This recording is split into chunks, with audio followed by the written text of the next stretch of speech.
কাউন্সিলরবৃন্দ দয়া করে বসবেন। ধন্যবাদ। দয়া করে বসবেন কাউন্সিলরবৃন্দ। বিসমিল্লাহির রহমানির রহিম। আজকের ড্যাব সম্মেলনের সম্মানিত সভাপতি, মঞ্চে উপস্থিত বাংলাদেশ জাতীয়তাবাদী দল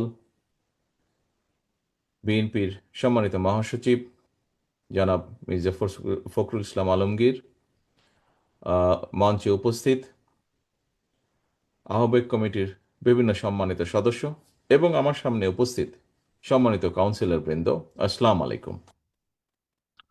আজকে নিঃসন্দেহে আমাদের Bangladesh doctor association of Bangladesh নামক যে সংগঠনটি, এই সংগঠনটির জন্য একটি নিঃসন্দেহে অত্যন্ত গুরুত্বপূর্ণ দিন এটি। আমরা আজকে এখানে সকলে একত্রিত হয়েছি যে আমরা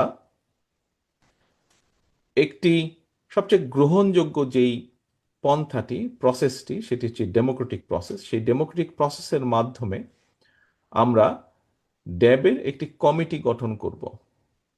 কাউন্সিলরবৃন্দ, শুনলে হয়তো ব্যাপারটা খুব ইজি বা ছোটখাটো মনে হতে পারে, তবে এই বিষয়টি আমি মনে করি একজন একজন রাজনৈতিক কর্মী হিসাবে আমি মনে করি এই বিষয়টি একটি অত্যন্ত গুরুত্বপূর্ণ বিষয়।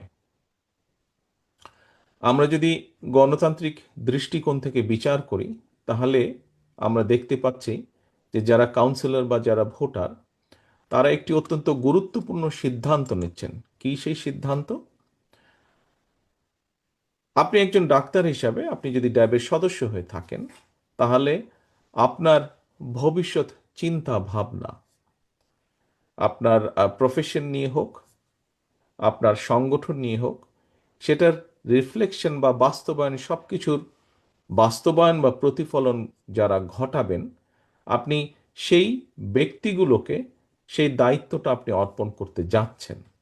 কাজেই এটি একটি অনেক গুরুত্বপূর্ণ বিষয় আমি মনে করি।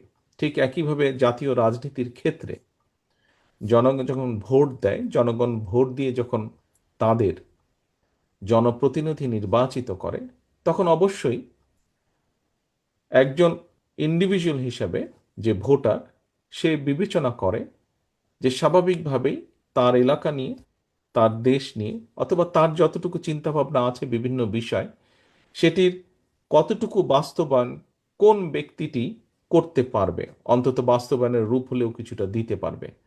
অনেকগুলো ব্যক্তির মধ্যে, অর্থাৎ প্রার্থীর মধ্যে সেই ভোটার তার সিদ্ধান্তটি নিয়ে নেয়।